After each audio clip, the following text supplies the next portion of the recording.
Hi, I'm Emily, a 36-year-old woman. The last few months have been really hard for me, and I've had to relearn a lot. My husband, Ben, caused many of my problems, but someone kind helped me avoid even worse pain.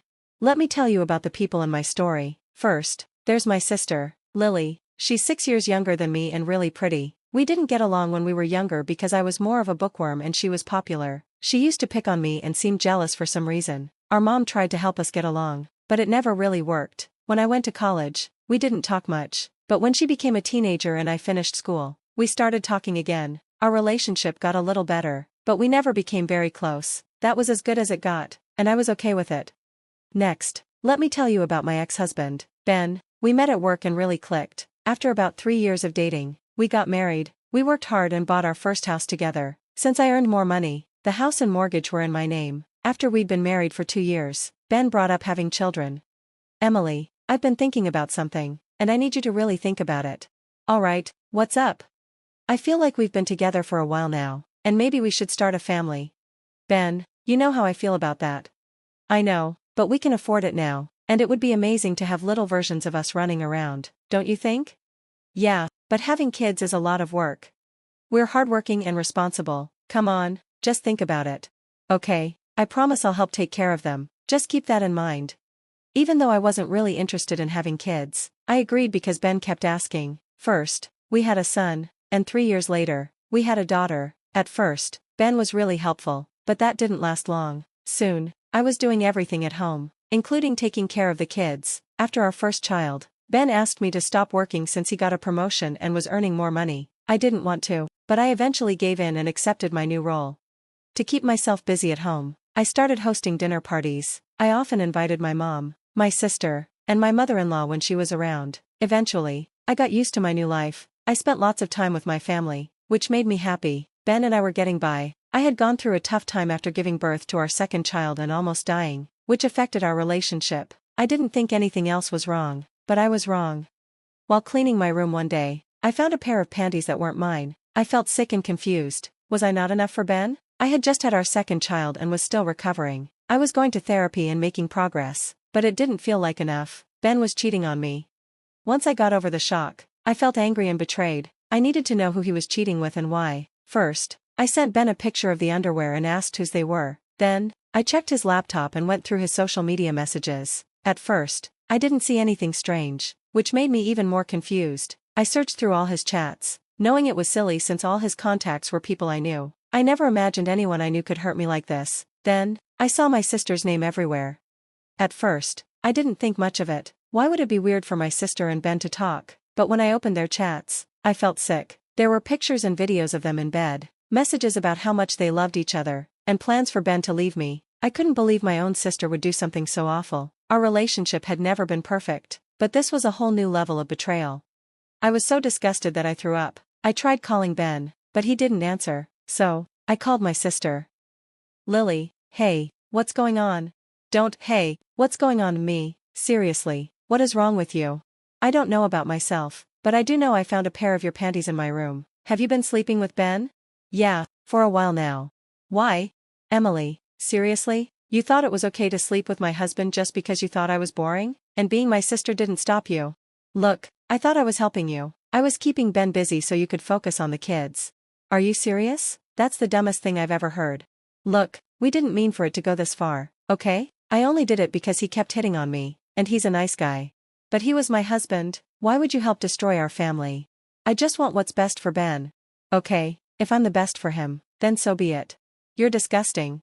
I hung up, completely shocked by her audacity. I just lay in bed and cried. I never imagined my life would end up like this. Eventually, my youngest woke up crying, so I took care of her. I felt empty as I went through the day. I couldn't let my kids sense something was wrong. They didn't need that on their shoulders. I picked up my older child from school, made dinner, and when they asked where their dad was, I lied and said he was working late. As the night went on, my anger turned into worry. It was almost 11 o'clock, and Ben still wasn't home. I tried calling him multiple times, but he didn't pick up. I even tried calling Lily to see if he was with her, but she didn't answer either.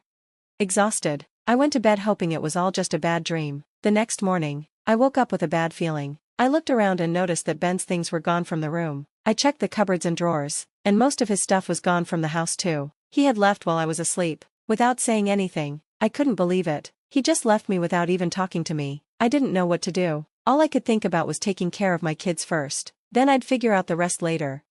I got up, got the kids ready, dropped the older one at school, and took the youngest to my mom's house. She noticed something was off because I was so distant. All I could think about was how I was going to raise 2 kids on my own. Whenever I snapped back to reality, I remembered I needed to tell my mom about Lily and Ben. Finally, my mom couldn't stand the silence anymore and asked, "What's wrong?" "Okay, I can't keep this in anymore. What's going on?" "I don't know how to say this." "Why don't you start from the beginning?" "Well, I found out that Ben's been cheating on me." "What? How do you know?" "I found another woman's underwear in our room. When I asked Ben about it, he didn't say anything and then just left." "He left? What do you mean?" "When I woke up this morning, all his things were gone." "Gone? You didn't try to stop him?" "I didn't even know when he left. I fell asleep around midnight, and when I woke up, all his stuff was gone." "Oh my God, my poor girl. I'm so sorry this happened." "Yeah, it gets worse." "Oh no, what happened?" "Do you know who Ben cheated on me with?" "You mean you know who he cheated with?" "Yeah, I went through his things to find out. Normally, I wouldn't do that, but this is different." "So, who is it?" "Lily." "Excuse me, what? Are you serious?" "Yeah, my husband has been cheating on me with my own sister." I called her, and she was so casual about it. She said they were in love, and she believed she was the best for him, so she was going to keep being with him. Oh my God, what has she done? I don't even know how I'm going to get through this. I have 2 kids to raise, and I need to find a job too. Look, why don't we get some rest while I try to process all of this? I'm here to help you, okay? "Yeah, okay, thanks, Mom." I felt numb to everything that had happened, so telling my mom wasn't as hard as I thought. I ended up falling asleep while my mom took care of my youngest. When I woke up, I heard my baby crying and my mom yelling. I rushed out and saw my mom on the phone, looking angry. She hung up and seemed surprised to see me. She apologized for the noise but didn't say more. I could tell she had been giving Lily a piece of her mind. Over the next few days, I stayed with my mom. It was easier having one person move in than 3. Lily kept trying to reach our mom, but my mom asked me to block her. It was comforting to have someone who understood what I was going through when I felt so alone. I found out through mutual friends that Ben and Lily got married. They reached out to me, confused and concerned. I had to explain everything, which was embarrassing, but they were supportive. They all blocked Ben and Lily and refused to associate with them. I learned they got married the day after Ben left. It hurt, but I shouldn't have expected anything different from them. When I told my mom, she was furious. You should know, my mom is usually calm, so seeing her so angry at my sister was surprising. It was a relief to have her financial support. She wasn't obligated to help, but she did her best for us. She even helped me get job interviews since I wanted to contribute now that Ben wasn't around to stop me. Taking care of the kids was manageable, but when they asked about Ben, I had to hold back tears. Still, we got through it. A week later, I got a letter from Ben. I didn't want to deal with it. I figured it was some apology, but I was done with him. A week was too long to try to fix things, especially after he ran away from his family. So, I did the next best thing I could think of. I burned the letter, but afterward, I couldn't help but be curious about what it said. Sometimes I wished I had read it before burning it, but then I reminded myself that nothing he could have said would change how I felt about him and what he did. The next day, my mom and I took the kids to the fair. We had a blast, and it was nice to be in a lively place after everything. I finally got to have fun and laugh, which felt great after such a tough time. That night, my mom and I relaxed with a bottle of wine, and I told her about the letter. "So, something came in the mail for me last night." "Oh, what was it?" "It was a letter from Ben." What did it say?" "I don't know." "What do you mean? You opened it, right?" "No, I didn't want to deal with anything he had to say, so I burned it." "You burned it? What if they were official divorce papers?" "The envelope didn't look legal at all. I'm sure it wasn't that." "Well, if you're sure, what do you think was in it?" "I don't know, maybe a weak apology or a request for his stuff back. I wouldn't be surprised." "But how are you feeling about all of this now?"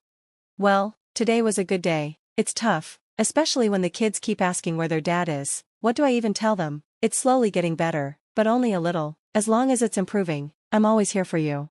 And just so you know, I'm planning to cut ties with your sister. Everything I have will go to you and the kids." "Oh, Mom, that means a lot, but are you sure? Lily is still your sister. I know you and she had your problems, but what she did is unforgivable. I raised both of you better than this, and she clearly didn't care, so she's no longer my daughter." I would have been upset if Mom changed her mind easily, but I knew Lily was still her child. I couldn't imagine how hard it must have been for Mom to make that decision because I could never do that to my kids. It made me even more grateful to have someone so supportive.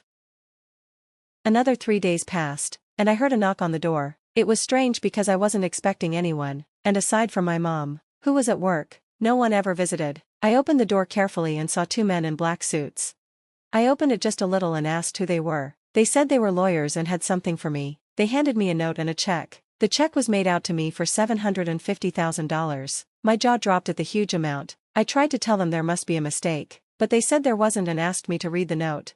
The note started with, "Thank you for saving me." As I read on, I realized the money was from my mother-in-law, Elena. She explained that she had visited us 3 days ago, but no one was home. She called Ben, who tried to act like he couldn't get in, but I had changed the locks after he left. Elena sensed something was wrong with Ben's behavior and pushed him until he confessed everything. She was disgusted by what he had done. Elena felt sorry for what I had gone through and decided to leave all her inheritance to me and her grandkids. She thanked me for keeping her from making a mistake and for not trusting her son with her assets. That's why I was receiving the check. The lawyers then told me that Elena had been terminally ill and passed away just the day before. She wanted me to have the money right after her death so her daughter-in-law and grandkids would be taken care of. Tears filled my eyes from Elena's kindness and loss. She was an amazing person, always standing up for what was right. It was one of the reasons Ben had always been afraid of her, but I found comfort in knowing she had always supported me. She stayed true to her word until the very end. A few days later, Ben called. I already knew what he was going to say, but I decided to hear him out. "What did you do?"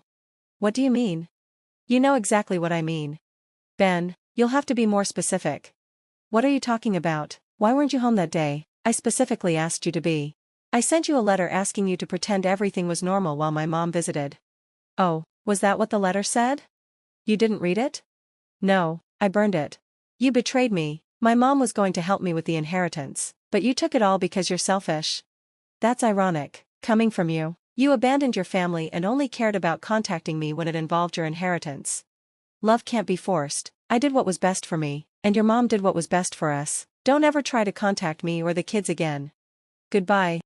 After that, things moved fast. I filed for divorce and was granted full custody of the kids. Ben tried to fight for the inheritance, but Elena had made it clear that I was the one to get it, so he didn't succeed. Ben and Lily tried to pressure me into giving them some of the money, but I stood firm and refused. Life has gotten easier since we got the money. I set aside part of it for my kids' college and invested the rest. My mom could retire, and I started working. The kids have come to terms with their dad not coming back, and when they're older, I'll tell them everything. I'm still hurting, but I know things can only get better from here.